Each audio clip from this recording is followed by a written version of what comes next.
नमस्कार दोस्तों। Global college के ऑनलाइन प्लेटफॉर्म पर मैं राजेंद्र खिचड़ आपका हार्दिक स्वागत करता हूं।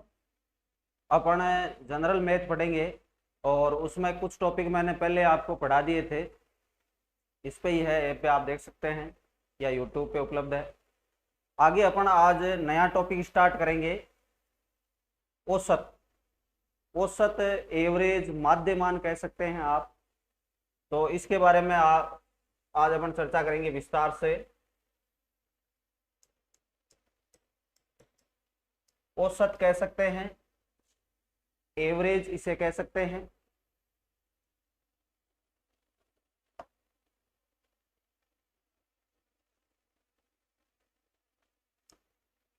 औसत में सबसे पहले ये राशियों के योग में राशियों की संख्या का जब भाग दिया जाता है तो जो मान प्राप्त होता है बीच का, उसे कहते हैं औसत। जैसे अपन ने 4 राशियां ली या 5 राशियां ली, जैसे 1, 2, 3, 4 और 5, इनमें बीच का मान क्या है? 1, 2, 3, 4 और 5 में मध्य का मान जो है उसे कहते हैं औसत या एवरेज। यह इसमें बीच का मान है। 2 राशियां इधर छोटी है और 2 राशियां इससे बड़ी है, तो बीच वाले मान यानी 3 जो है वो इन 5 राशियों का क्या होगा? मध्य मान या औसत या एवरेज आप कह सकते हैं। ठीक है, तो इसके लिए अपने को क्या करना पड़ेगा? एक सूत्र निर्धारित किया गया है। तो सूत्र मैं बता देता हूं आपको। सूत्र क्या होगा?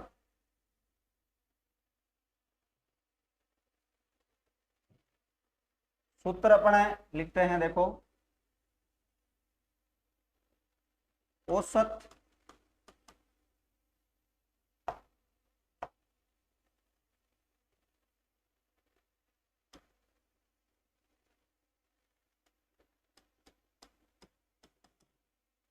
बराबर होता है राशियों का योग बटा राशियों की संख्या। औसत के का जो सूत्र होता है वो होता है औसत बराबर, या कह सकते हैं राशियों का औसत बराबर राशियों का योग बटा राशियों की संख्या। ये सूत्र अपन मतलब 8वीं क्लास से पढ़ने लग जाते हैं, तो ये कोई खास इंपॉर्टेंट नहीं है कि भाई आप इसे याद नहीं रख सकते। आप आसानी से इसे याद रख सकते हैं।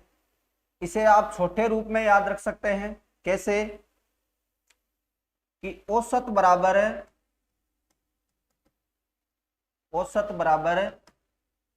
केवल आप लिख सकते हैं योग बटा संख्या, और आप इसे ऐसे ही याद रखेंगे। अपन आगे जितने भी क्वेश्चन में इसको काम में लेंगे तो आप इस सूत्र को ऐसे ही याद रखेंगे। इसका देखो और शॉर्ट कर देते हैं, या कह सकते हैं इसका ऐसे भी काम में आता है ये सूत्र। संख्या, अगर मैं इस संख्या को इधर ले आऊं, तो ये औसत से गुणा होगा। तो कह सकते हैं राशियों का योग बराबर होता है राशियों का औसत इंटू संख्या, या राशियों की संख्या इंटू औसत। ये सूत्र भी बहुत काम में आता है, इसी का वर्जन है। संख्याओं को इधर औसत से गुणा कर दिया गया है, तो योग बराबर बन गया राशियों की संख्या इंटू राशियों का औसत। ठीक है, इसके बाद इसमें क्वेश्चन कहां से पुटअप होते हैं, किस किस प्रकार के होते हैं, तो इसकी अपन बात कर लेते हैं। देखो, इसमें सबसे पहले अपने संख्या पद्धति में सभी संख्याओं का योग के सूत्र पढ़े थे, उसी से अपन आज सभी संख्याओं के औसत के सूत्र भी बनाएंगे और सीखेंगे।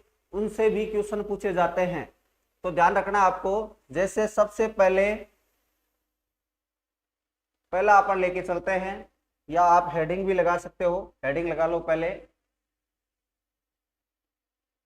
सूत्र।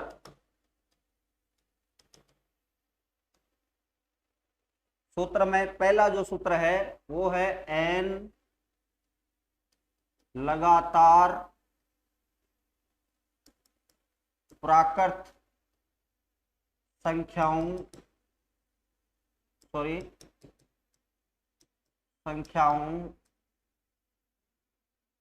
का औसत, n लगातार प्राकृत संख्याओं का औसत। तो अब देखो वहां अपन ने संख्या पद्धति में पढ़ा था n लगातार प्राकृत संख्याओं का योग। तो योग का सूत्र जो होता है वो नॉर्मली अपन 8वीं क्लास से पढ़ने लग जाते हैं, और वो जो योग का सूत्र होता है उसी से औसत का सूत्र बनाएंगे। योग का सूत्र क्या होता है, n इंटू n प्लस 1/2। ये तो हो गया योग का सूत्र। और औसत का सूत्र क्या होता है, राशियों का योग बटा राशियों की संख्या। तो ये तो हो गया राशियों का योग। अब राशियों के योग में जब राशियों की संख्या का भाग दे देंगे तो क्या प्राप्त होगी, औसत प्राप्त हो जाएगी उन्हीं राशियों की। तो यहां n जो होता है वो दी गई संख्याओं की संख्या ही तो होती है। तो अगर मैं इस योग में राशियों की संख्या का भाग दे दूं, यहां n का, n ही तो संख्याएं होगी, तो जो सूत्र निकल के आएगा वो आएगा आपके पास n प्लस 1/2।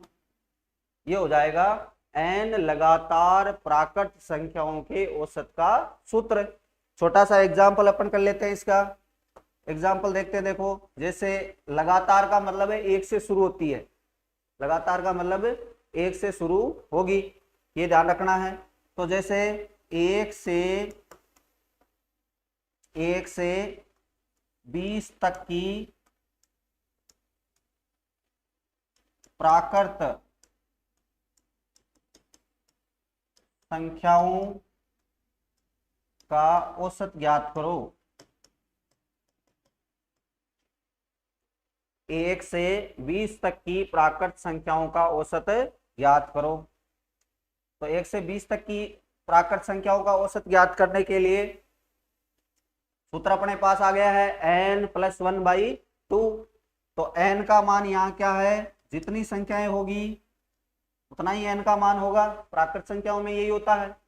तो n बराबर 20 हो गया, तो मान रख दो सूत्र में n प्लस 1 यानी 20 प्लस 1 बट्टा कर देंगे 2, तो हो जाएगा 21 बट्टा 2 का कितना बन जाएगा, 10.5 बन जाएगा। 10.5 इसका क्या हो जाएगा, औसत। तो ये हुआ आपका पहला सूत्र, n लगातार प्राकृत संख्याओं के का औसत। n लगातार प्राकृत संख्याओं का औसत क्या होगा, n प्लस 1/2। और n होगा जितनी संख्याएं दी हुई है, जितनी संख्याएं आपको दी हुई है वो n का मान हो जाएगी। तो अपने एक एग्जाम्पल अपन ने कर ही लिया। इसके बाद अपन लेते हैं दूसरा सूत्र। देखो दूसरा सूत्र जो है वो है n लगातार सम संख्याओं का औसत, n लगातार सम संख्याओं का औसत। ठीक है, n लगातार सम संख्याओं का औसत क्या होगा, n लगातार सम संख्याओं का औसत का सूत्र क्या होगा। तो n लगातार सम संख्याओं के योग का सूत्र क्या होता है, वो अपन ने संख्या पद्धति में पढ़ा था, या जिन्होंने नहीं पढ़ा है वो अब जान ले। n लगातार सम संख्याओं के योग का जो सूत्र होता है वो होता है n इंटू n प्लस 1। और यहाँ एक इंपॉर्टेंट बात है, बात यह है कि वहां प्राकृत संख्याओं में अपन ने योग के सूत्र में n बराबर जितनी संख्याएं दी हुई थी उतनी ही n का मान ले रहे थे। लेकिन यहां आपको ध्यान रखना है, जैसे आपको ऐसे दिया 1 से 20 तक की संख्याओं में सम संख्याओं का योग ज्ञात करो।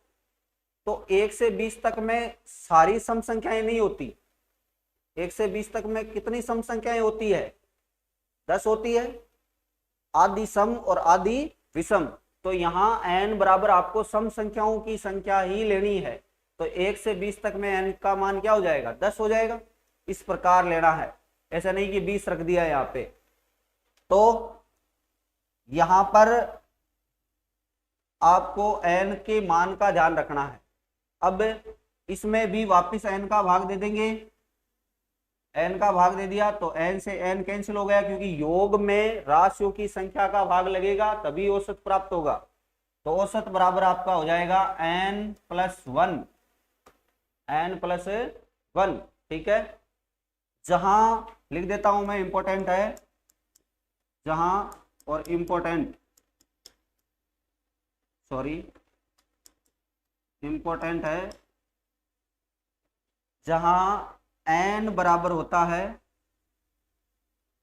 n बराबर होता है दी गई संख्याओं में सम संख्याओं की संख्या, सम संख्याओं की संख्या, दी गई संख्याओं में सम संख्याओं की संख्या। अब देखो इसका छोटा सा उदाहरण लेते हैं। उदाहरण जैसे ले लिया अपन ने, वही 1 से 20 तक की सम संख्याओं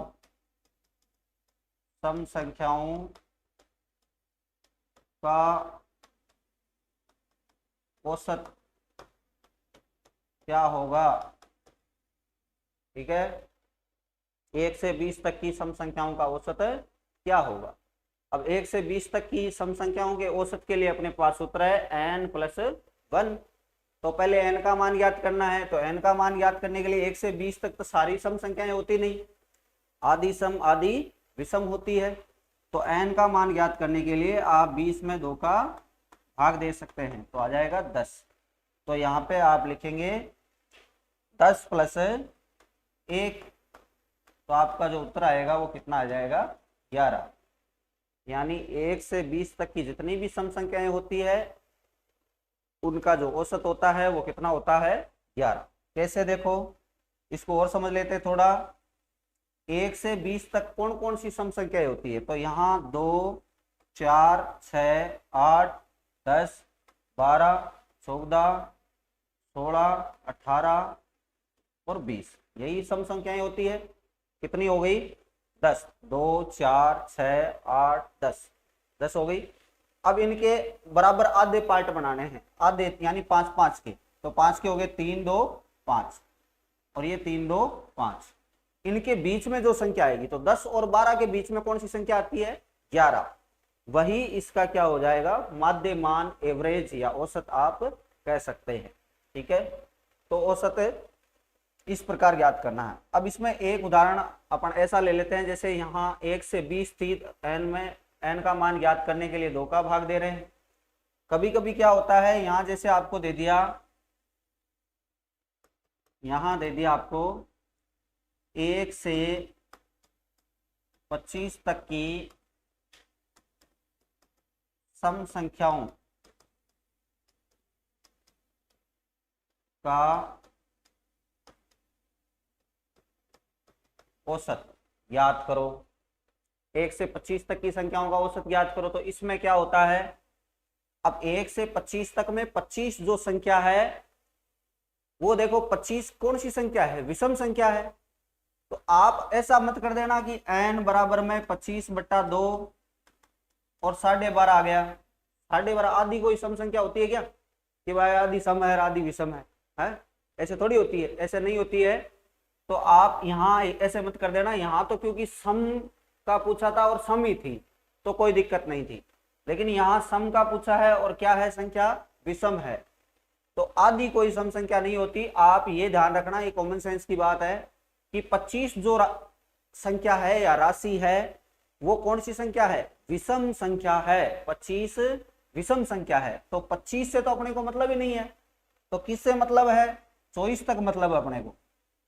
तो n बराबर 24 में आप 2 का भाग देंगे, तो 24 तक कितनी सम संख्याएं हो जाएगी, 12 हो जाएगी। तो अब जब आप मान निकालोगे तो ऐसा निकलेगा n+1, तो 12 + 1 कितना हो जाएगा आपका उत्तर, 13।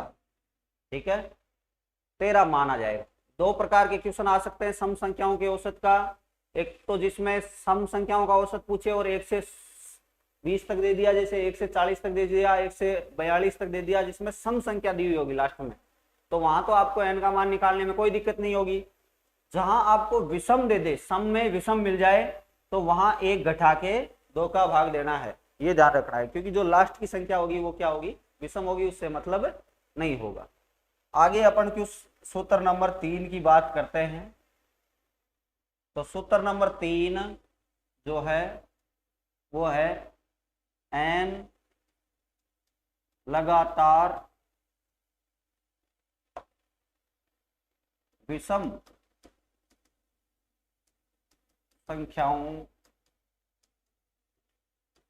का औसत का सूत्र जो है वो बता करेंगे। तो संख्या पद्धति में अपन ने पढ़ा था n लगातार विषम संख्याओं के योग का सूत्र पढ़ा था। तो n लगातार विषम संख्याओं के योग का सूत्र क्या होता है, अगर संख्या पद्धति में नहीं भी पढ़ा आपने तो जान लीजिए, n लगातार विषम संख्याओं के योग का जो सूत्र होता है वो होता है n स्क्वायर। ठीक है, n का मान याद करिए, उसका स्क्वायर कर दीजिए तो योग आ जाएगा। तो योग में अपन क्या कर रहे हैं, राशियों की संख्या का भाग दे रहे हैं, तो n का भाग दे दिया। तो यहाँ पे एक घात है, एक घात से एक घात चली जाएगी, यानी स्क्वायर कट जाएगा, तो यहाँ जो मान प्राप्त होगा वो क्या हो जाएगा, n। यानी n लगातार विषम संख्याओं के औसत का जो सूत्र होता है वो क्या होता है, n होता है। ठीक है, अब इसका भी एग्जाम्पल कर लेते हैं। यहाँ भी आपको ध्यान रखना है, n का मान सम की तरह ही है, प्राकृत की तरह नहीं है। तो यहाँ जहां n बराबर हो जाएगा दी गई संख्याओं में विषम संख्याओं की संख्या, विषम संख्याओं की संख्या, ये ध्यान रखना, वही सम की तरह है। n लगातार जितनी भी संख्याएं हैं उनमें n का मान जो होगा, जितनी भी संख्याएं दी होगी उनमें दी गई संख्याओं में विषम संख्याओं की संख्या ही n का मान होगा, पूरी की पूरी नहीं रखनी है। अब देखो इसका एग्जाम्पल कर लेते हैं, दो एग्जाम्पल जैसे सम के किए थे। पहला एग्जाम्पल वही 1 से 20 तक की विषम संख्याओं का औसत, विषम संख्याओं का औसत। 1 से 20 तक की विषम संख्याओं का औसत, तो 1 से 20 तक में कितनी विषम संख्याएं होती है, वो n का मान होगा। तो 10 तो सम होती है, तो 10 ही क्या होगी, विषम होगी, आधी आधी होती है, तो कोई दिक्कत नहीं, n बराबर हो जाएगा 20/2, यानी 10 आपका मान हो जाएगा n का। सूत्र में मान रखिए, सूत्र क्या है, n, तो n बराबर कितना है, 10, तो औसत भी 10 हो जाएगा। चलो एक बार ऐसे बिना सूत्र के प्रूफ कर लेते हैं। पहली विषम संख्या क्या होती है, सॉरी, 1, 3, 5, 7, 9, 11, 13, 15, 17, 19, यही होती है। कितनी हो गई, 2, 4, 6, 8, 10। ठीक है, इनमें देखो बीच का मान होता है औसत, तो बीच का मतलब 2 टुकड़ों में बांटो, 10 को 5-5 में तोड़ दिया, 5-5 में तोड़ेंगे तो ये रहेगी 5 और ये रहेगी 5। इन 9 और 11 के बीच में जो संख्या आएगी वो इसका क्या होगा, औसत होगा। तो 9 और 11 के बीच में कौन सी संख्या आ रही है, 9 और 11 के बीच में आएगी संख्या 10, तो वो हो गई इसका औसत। अब एक सूत्र जिसमें यहाँ देखो सम है, यहाँ विषम है, जैसे उसमें था सम था, यहाँ सम है, यहाँ विषम है। अब देखो यहाँ आगे दूसरा टाइप का जो सवाल है इसमें, इसी का अगर यहाँ ऐसे दे दे 1 से 25 तक की विषम संख्याओं का औसत, विषम संख्याओं का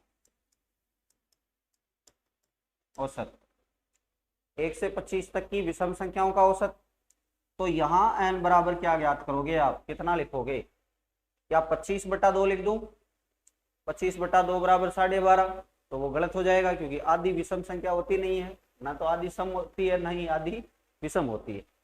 तो भाई क्या करेंगे, यहाँ देखो यहाँ पूछ रहा है विषम संख्याओं का औसत, और लास्ट की जो संख्या है 25 वो भी क्या है, विषम है।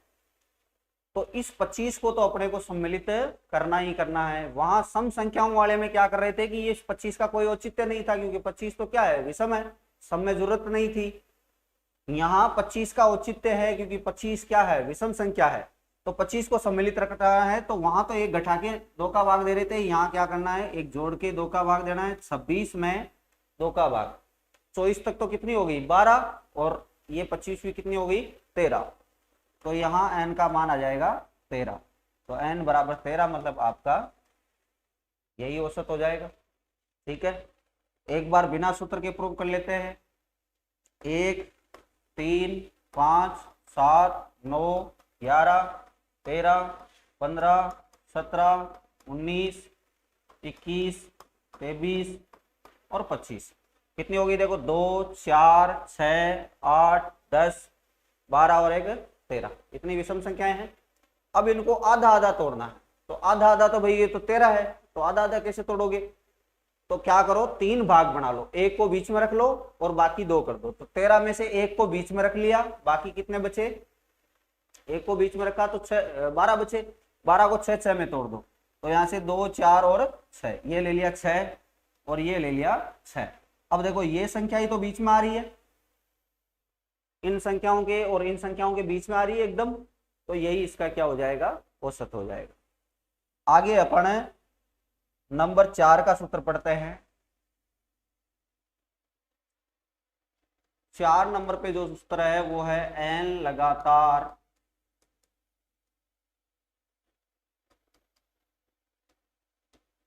प्राकृत संख्याओं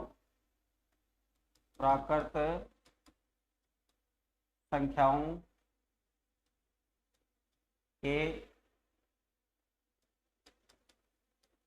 वर्गों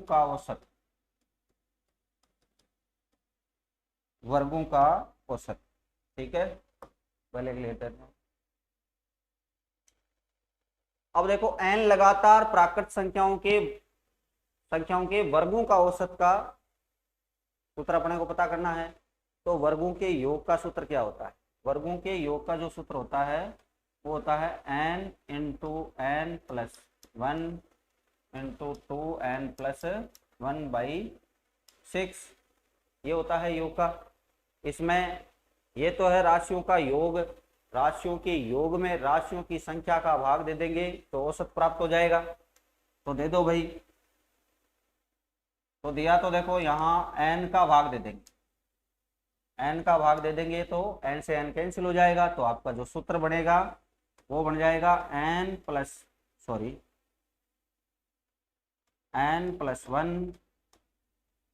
2n प्लस 1/6। ठीक है, अब देखो यहाँ जो n है, प्राकृत संख्याओं का नाम आते ही n बराबर दी गई संख्याओं की संख्या ही होती है, वहां कोई लफड़ा नहीं है। लफड़ा जो है वो सम और विषम में ही है। ये एकदम सीधी सादी संख्याएं हैं प्राकृत, आसानी से इनमें n का मान याद कर सकते हैं, उनमें नहीं कर सकते। तो ये है n लगातार प्राकृत संख्याओं के वर्गों का योग, औसत का सूत्र है n प्लस 1 2n प्लस 1/6। तो इसका एक एग्जाम्पल अपन छोटा सा कर लेते हैं। जैसे दे लिया 1 से 10 तक ले लिया, 1 से 10 तक की प्राकृत संख्याओं के वर्गों का औसत।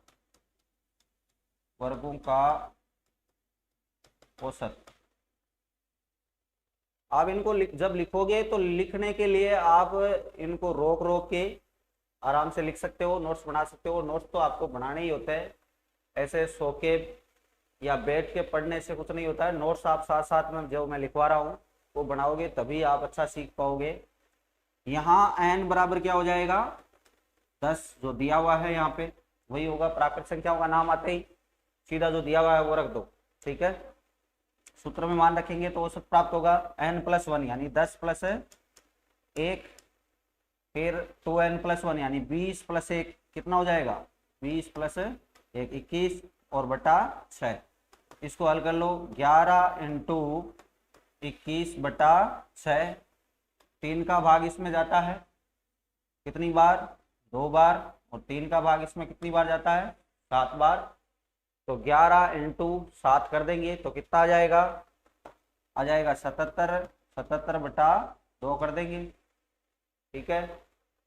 भाग दे दो, इसमें कितनी बार, 3 बार, फिर 1 बच गया 17, यानी 16 में कितनी बार जाएगा, 8 बार, 0.5 38.5 आपका क्या जाएगा, इसके वर्गों का औसत आ जाएगा। 1 से 10 तक की संख्याओं के वर्गों का औसत आ जाएगा 38.5, ठीक है। ये हो गया आपके n लगातार प्राकृत संख्याओं के वर्गों का औसत, ठीक है। इसके बाद अपन अगला सूत्र लेते हैं। अगला सूत्र जो है नंबर 4 हो गया, ये नंबर 5 लेते हैं। नंबर 5 पे आता है n के अक्ष गुणजों का औसत। n के अक्ष गुणजों का औसत ये होता है किसी भी पहाड़े का औसत, है ना। तो n के अक्ष गुणजों का औसत, n के अक्ष गुणजों का योग का सूत्र आपने कहीं पढ़ा हो या नहीं पढ़ा है तो आज देख लीजिए। n के अक्ष गुणजों का जो योग होता है वो होता है x इंटू n+1 और बाई 2। इधर वाले सूत्र को जब आप देखोगे, x को छोड़कर इधर वाले सूत्र को जब आप देखोगे तो ये है प्राकृत संख्याओं के योग का सूत्र है। इसको अक्ष से गुणा कर दिया, अक्ष से मतलब जिसका पहाड़ा है उसी से गुणा कर दिया, तो ये बन जाएगा किसी भी पहाड़े का योग का सूत्र, ठीक है। इसमें अब जब आप इसकी संख्या का भाग दे दो कि जो संख्या तो जितनी बार पहाड़ा बोला जाता है उसी का देंगे, तो देखो n ही होता है संख्या, तो n का भाग दे देंगे इसमें, तो n से n कैंसिल, तो सूत्र आपका बन जाएगा x इंटू n+1 और बाई 2। ये बन जाएगा किसी भी पहाड़े का औसत, ठीक है। यहाँ x जो है वो जिसका पहाड़ा है उसकी बात कर रहा है, और n जितनी बार उसका पहाड़ा बोला जा रहा है उसकी बात कर रहा है, ठीक है। सूत्र को अपन एग्जाम्पल के थ्रू समझते हैं। देखो जैसे दे दिया 3 के 7 गुणजों का औसत, 3 के 7 गुणजों का औसत। तो यहाँ जो 3 है वो तो क्या है, 3 जो है वो तो है 3, ये जो 3 दिखाई दे रहा है, सॉरी ये दिखाई नहीं दे रहा है आपको, ये जो 3 दिखाई दे रहा है आपको, ये 3 तो है x, और ये जो 7 है वो क्या है n, यानी 3 का पहाड़ा 7 तक बोलना है। और जो जो राशियां आएगी 3 6 9 फिर 12 फिर 15 फिर आ जाएगा आपके 18 फिर आ जाएगा आपके 21, तो इन राशियों का जो जो राशियां मैंने बोली 3 6 9 12 इनका औसत निकालना है। तो इनका औसत निकालने के लिए अपने पास सूत्र है, तो सूत्र में आपको मान रखना है, तो मान अपन रखेंगे, तो देखो x का मान तो है 3 और n का मान क्या है 7, 7 + 1 और बटा में 2, तो ये हो जाएगा आपके 3 × 8 बटा 2। 2 का भाग इसमें दे दिया, कितनी बार गया 4 बार, ठीक है। 4 × 3 कर देंगे तो कितना आ जाएगा 12, 12 इसका औसत है। कैसे देखो 3 के पहाड़े को 7 बार, बिना सूत्र के बता रहा हूं, 3 के पहाड़े को 7 बार लिखना है, 3 6 9 12 फिर 15 फिर 18 फिर आ जाएगा आपका 21, 2 4 6 और 1 7, ठीक है। अब देखो इनमें 3 इधर छोड़ दिए, 3 इधर छोड़ दिए, बीच की संख्या क्या है 12, तो यही तो अपना औसत आ रहा है। या फिर आप योग करके वापिस संख्याओं का भाग देके भी निकाल सकते हो। 3 और 6 को जोड़ेंगे 9 9 18, 18 और 12 हो जाएगा आपका 30, 30 और 15 हो जाएगा 45, 45 और फिर 15 ये 18 जोड़ दो तो 60 और 3 63, 63 और 21, 63 एक 64, 64 और 20 कितना हो गया, 64 और 20 हो गया आपका 84। अब 84 में राशियों की संख्या कितनी है, ये तो हो गया राशियों का योग, ठीक है, और राशियों की संख्या कितनी है, 7 ही तो है, ये संख्याएं 7 है, 7 का भाग देंगे तो 12 संतु 84, 12 बार गया तो औसत क्या आ जाएगा 12। लेकिन आप ऐसे सिंपल तरीके से जो मैं बता रहा हूं ये तो आप थोड़े से 5-7 संख्याओं का कर सकते हैं बिना सूत्र के, लेकिन वहां आपको 20 25 30 संख्याएं मिल सकती है। जैसे आगे अपन क्वेश्चन करेंगे इसके तो उसमें पता लगेगा किस प्रकार सवाल आता है। ये तो मैं शॉर्ट टाइप आपको समझ में आए तो बता रहा हूँ, ठीक है। तो आप ऐसे मत ले लेना कि सर आप तो सूत्र लिखवा रहे हो और बिना सूत्र के भी काम चल सकता है, तो बिना सूत्र के काम नहीं चल सकता है, सूत्र आपको याद करना ही पड़ेगा, इंपॉर्टेंट है, सूत्र में से क्वेश्चन पूछ सकता है, तो आप ध्यान रखिए। इसके बाद ये तो हो गए सूत्र कंप्लीट। इसके बाद इसके जो क्वेश्चन है तो क्वेश्चनों को अपन देखते हैं। देखो क्वेश्चन कैसे कैसे पूछे जाते हैं एग्जाम में। तो सूत्र आपको पता है ही, औसत बराबर होता है राशियों का योग बटा राशियों की संख्या होता है, ठीक है। इसमें आपको सूत्र देखो ये क्वेश्चन कैसे आएंगे, ये सवाल, पहला सवाल जो है वो आपकी स्क्रीन के सामने है, दिखाई दे रहा होगा, ये लो। सवाल है 1 से 50 तक की प्राकृत संख्याओं का औसत क्या होगा। 1 से 50 तक की प्राकृत संख्याओं का औसत आपको याद करना है। 1 से 50 तक की प्राकृत संख्याओं का औसत क्या होगा, और इसमें 4 ऑप्शन आपको जैसे एग्जाम में मिलते हैं। तो क्या है 25, 25.6, 25.5 और 26। तो अपन कैसे ज्ञात करेंगे, तो अपन ने अभी सीखा कि प्राकृत संख्याओं के औसत का सूत्र क्या होता है। तो प्राकृत संख्याओं के जो औसत का सूत्र होता है वो होता है n+1 और बाई 2 करना होता है, यही होता है पहला सूत्र जो अपन ने पढ़ा, प्राकृत संख्याओं के औसत का सूत्र। तो प्राकृत संख्याओं के औसत का जो सूत्र होता है वो होता है n+1/2। और यहाँ आपको 1 से 50 तक की प्राकृत संख्याओं के औसत का पता करना है। तो 1 से 50 तक में n का मान क्या हो जाएगा, n बराबर हो जाएगा 50, ठीक है। n बराबर 50 हो गया तो मान रख दो इसमें 50 + 1/2, ठीक है। 50 + 1/2 लिख दिया तो कितना हो गया 51, 51/2 किया तो कितना हो जाएगा 25.5, 25.5 होगा ना, सॉरी सही लिख दिया मैंने 25.5। तो यहाँ देखो ऑप्शन दिए हुए हैं 25, 25.6, 25.5 और 26। तो आपका उत्तर जो हो जाएगा वो हो जाएगा सी ऑप्शन 25.5। इस प्रकार एग्जाम में क्वेश्चन आएंगे। अगला सवाल अपन लेते हैं इसमें। अगला सवाल है 1 से 75 तक की प्राकृत संख्याओं का औसत क्या होगा। 1 से 75 तक की, 1 से 75 तक की प्राकृत संख्याओं का औसत क्या होगा, सॉरी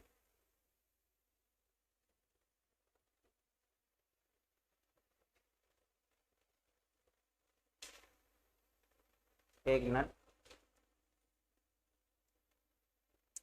तो चला गया, मैं लिख देता हूं। क्वेश्चन नंबर 2 जो था वो था 1 से 75 तक की प्राकृत संख्याओं का औसत।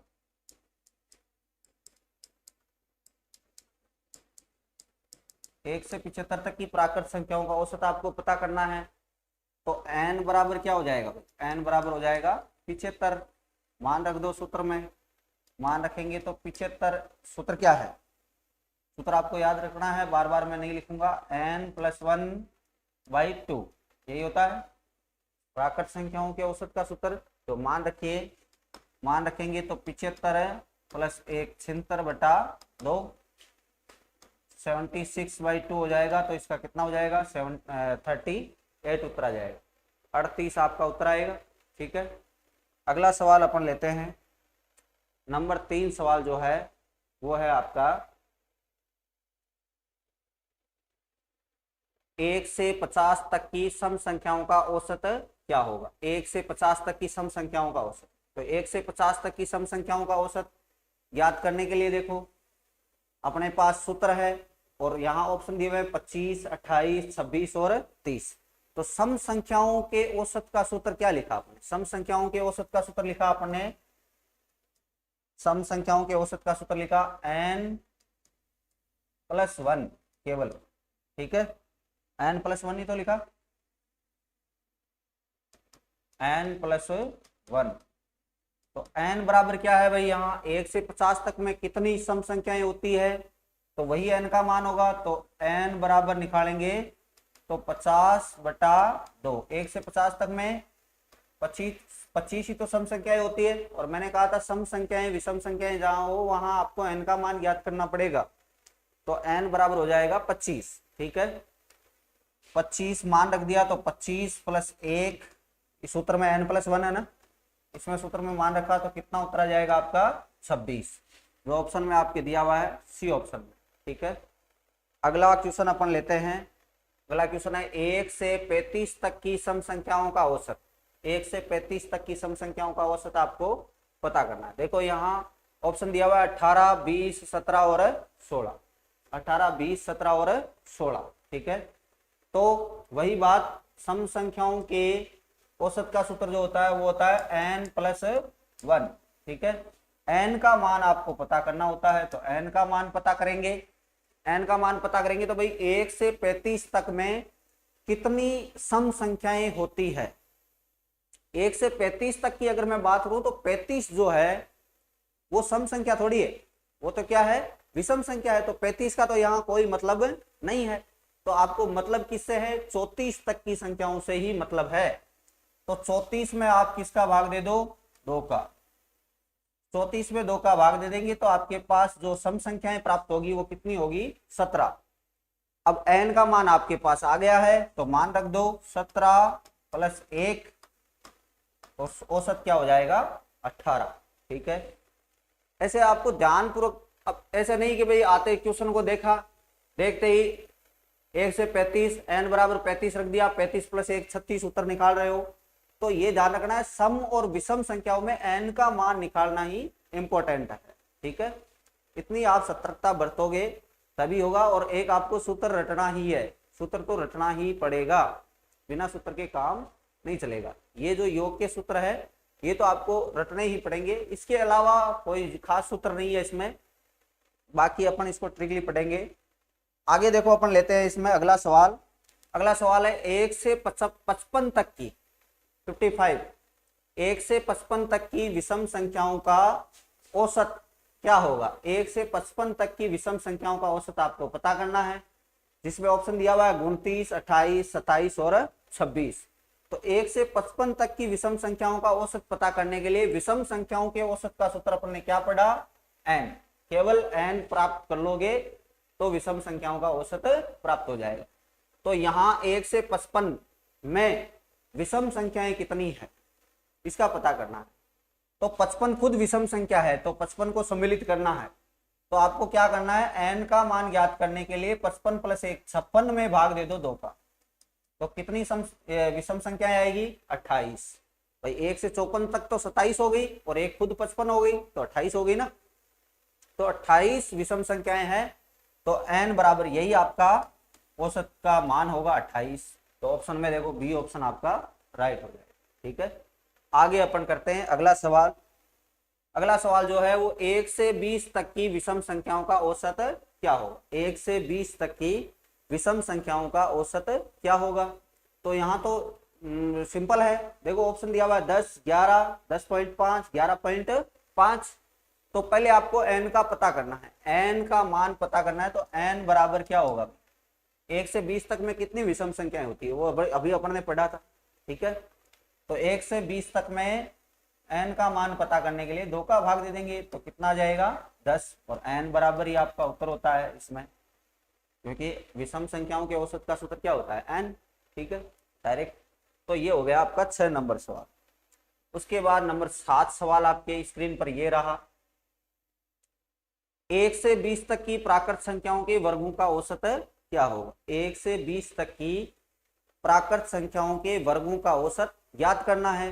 तो एक प्राकृत संख्याओं के वर्गों का औसत ज्ञात करने का सूत्र अपन ने लिखा एन इंटू, सॉरी एन तो हटा दिया था ना अपन ने, एन को काट दिया था, एन प्लस 1 और 2n प्लस 1 और बाई 6, ये आपका सूत्र। ठीक है।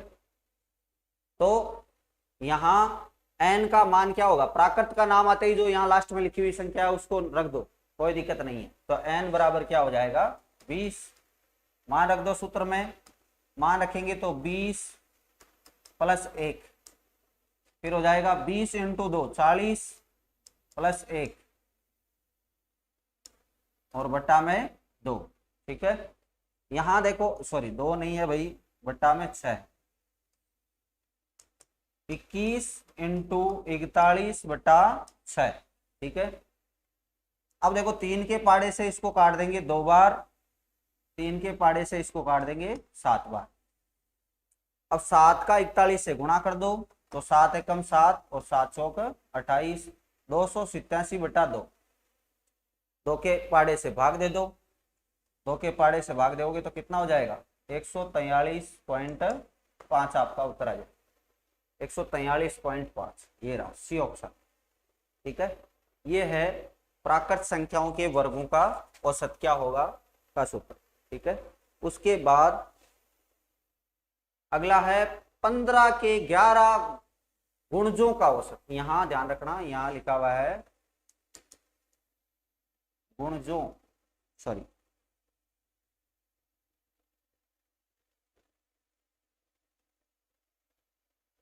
ऐसे लिख देता हूं मैं। क्वेश्चन नंबर जो भी है वो है 15 के 11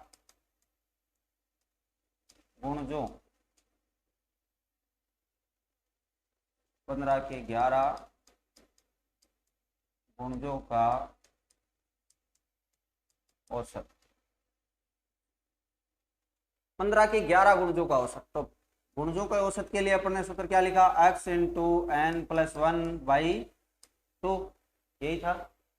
तो यहां देखो 15 का पाड़ा बोला जा रहा है कितनी बार, 11 बार। तो ये तो है यहाँ पे, ये तो है x और ये क्या है, ये है n। तो मान रखिए 15 इंटू 11 प्लस 1 बटा 2। ठीक है, 2 हो जाएगा। तो यहाँ हो जाएगा 15 इंटू 12 बटा 2।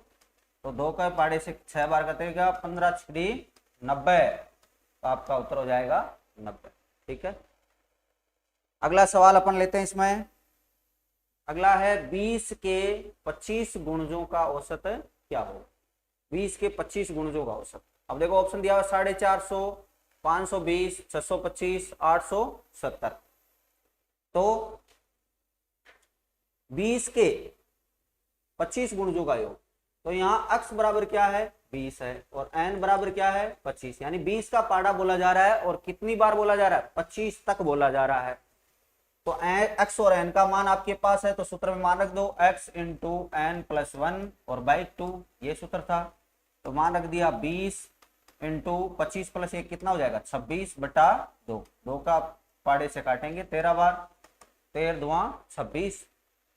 यहाँ ऑप्शन में गलती है भाई, ऑप्शन मिस्टेक है, ये ऑप्शन गलत है।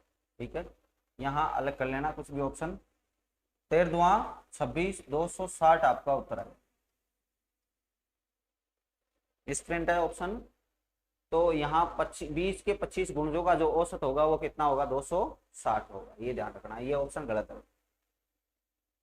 ठीक है। उसके बाद अगला क्वेश्चन लेते हैं अपन। 5 लगातार संख्याओं का औसत 52 है, तो सबसे बड़ी संख्या क्या हो। पांच लगातार संख्याएं आपको दी हुई है, कोई सी भी पांच लगातार हो सकती है, वो कहीं से भी 1 2 3 4 5 हो सकती है। ये आपके 42 43 44 45 46 इस प्रकार हो सकती है। कहीं से भी पांच लगातार है जो एक के बाद एक चलेगी। इनका जो औसत दिया हुआ है वो क्या है, 52 है। ठीक है, तो इसको आप दो तरीके से कर सकते हैं। शॉर्ट तरीके से आप करोगे तो जो औसत होता है वो बीच में होता है, और पांच लगातार संख्याओं का औसत है। तो यहाँ किसी भी संख्या का नाम नहीं लिया गया है, सम है, विषम है, प्राकृत है, कौन सी है, पूर्ण है ना। तो जब भी कोई नाम नहीं मिले तो आपको ये ध्यान रखना है वो कौन सी संख्याएं होगी, वो प्राकृत संख्याएं ही होगी, ये ध्यान रखना है। तो प्राकृत संख्याएं कैसे चलती है भाई, एक के बाद एक आती है। सम संख्याएं क्या होती है, एक छोड़ के एक चलती है। विषम भी एक छोड़ के एक चलती है। तो यहाँ प्राकृत नाम नहीं आया, लेकिन प्राकृत ही मानना है जब नाम नहीं दिया होगा तो 52 जो औसत दिया हुआ है उसको आप बीच में रख दो। अब 52 खुद क्या होती है, प्राकृतिक होती है। तो एक तो 52 हो गई, पांच में से एक क्या हो गई, 52। अब आपको संख्याएं कितनी चाहिए, चार। चार संख्याओं में दो तो इससे बड़ी होगी और दो क्या होगी, इससे छोटी, क्योंकि ये औसत है। औसत का मतलब जो बीच में आएगा, तो ये तो बीच में रहेगी। इससे दो बड़ी होगी और इससे दो छोटी होगी। तो इससे दो छोटी कौन सी होगी भाई, इससे जस्ट छोटी होती है 51 और इससे जस्ट छोटी होती है 50। ठीक है, प्राकृत संख्याएं तो यही होती है। इससे बड़ी कौन सी होगी, 53, और इससे बड़ी कौन सी होगी, 55। अब देखो पांच लगातार संख्याएं हो गई, 50 51 52 53 और सॉरी यहां गलती की मैंने, यहां 54। 50 51 52 53 और 54 पांच संख्याएं हो गई। पांच में से इसने कहा कि औसत क्या है, 52, तो 52 हो गया बीच में, बीच वाली संख्या औसत होती है। इसने कहा सबसे बड़ी संख्या क्या होगी, तो सबसे बड़ी संख्या क्या है भाई, यहाँ 54 है। ठीक है, ये पूछ लेता है सबसे छोटी संख्या क्या होगी, तो सबसे छोटी संख्या क्या होगी, 50 होगी। बाकी आप इसको अगर तरीके से करते तो ऐसा होता कि पांच लगातार संख्याएं हैं और उनका औसत क्या है, 52 है।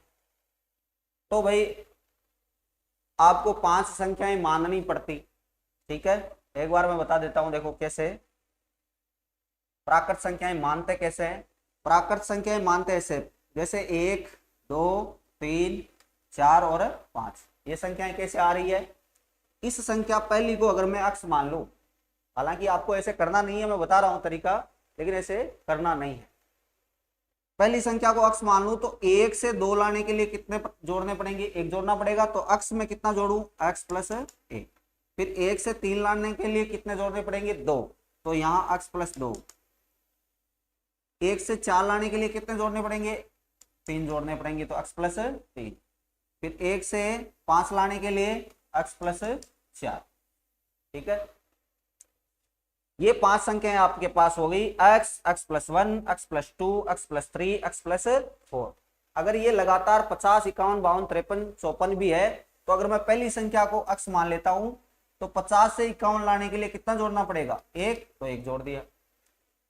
इससे 52 लाने के लिए कितना जोड़ना पड़ेगा, 2, तो x प्लस 2 कर दिया। इससे 53 लाने के लिए तो x प्लस 3 कर दिया। इससे 54 लाने के लिए तो x प्लस 4 कर दिया। कहीं भी 5 लगातार है तो उसको ऐसे ही मानना है। 6 लगातार है तो x प्लस 5 आ जाता, फिर 7 लगातार है तो x प्लस 6 आ जाता आगे, है ना।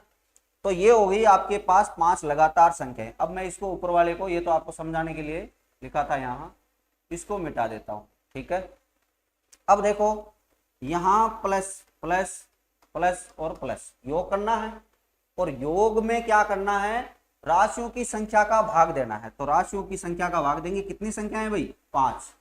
तो आपके पास दिया हुआ है कि राशियों का औसत वो कितना प्राप्त होगा, 52, तो 52 लिख दिया यहाँ। अब यहाँ जोड़ेंगे x x x कितनी बार आया है, 5 बार, तो मैं यहाँ लिख देता हूँ 5x। ठीक है, फिर 1 3 1 और 2 3 हो गया, 3 3 6 6 और 4 कितना हो गया, 10, और बराबर हो गया 52 इंटू 5। ठीक है, यहां से देखो आप 5 कॉमन ले सकते हैं या रहने दो, यहां से इसको गुणा कर लो, 5 दूनी 10, 5 25, 10 और 1 25 और 1 26, 260 हो गया। यहां बच गया 5x और 10 को मैं उधर ले जाऊंगा तो घटेगा, घट गया। 5x बराबर हो जाएगा 250, 5 का भाग इसमें दिया तो x बराबर आपके पास प्राप्त होगा 50, यानी सबसे छोटी संख्या क्या है 50 है, तो सबसे छोटी संख्या 50 लिख ली। फिर x + 1 है यानी 51 है, फिर x + 2 है यानी 52 है, x + 3 है यानी 50 + 3 कितना हो जाएगा 53, फिर 50 + 4 कितना हो जाएगा 54, तो सबसे बड़ी संख्या क्या है 54। तो इस तरीके से आपको करना नहीं है, मैंने तरीका बताया आपको कि वास्तविक तरीका यही है, लेकिन आप क्या करोगे उसको बीच में रखिए, बीच में रखे जैसे 4 बताई गई है तो एक तो वो खुद हो जाएगी प्राकृत संख्या, अगर पूर्ण रूप से वो दी हुई है तो पॉइंट में दी हुई है तो उसको नहीं लेना है, आधी संख्या नहीं लेते, ठीक है। आगे इसके जितने भी क्वेश्चन है वो अपन पढ़ेंगे कल, आज के लिए इसमें काफी है, आगे के सवाल अपन कल करेंगे, ठीक है। बहुत बहुत धन्यवाद।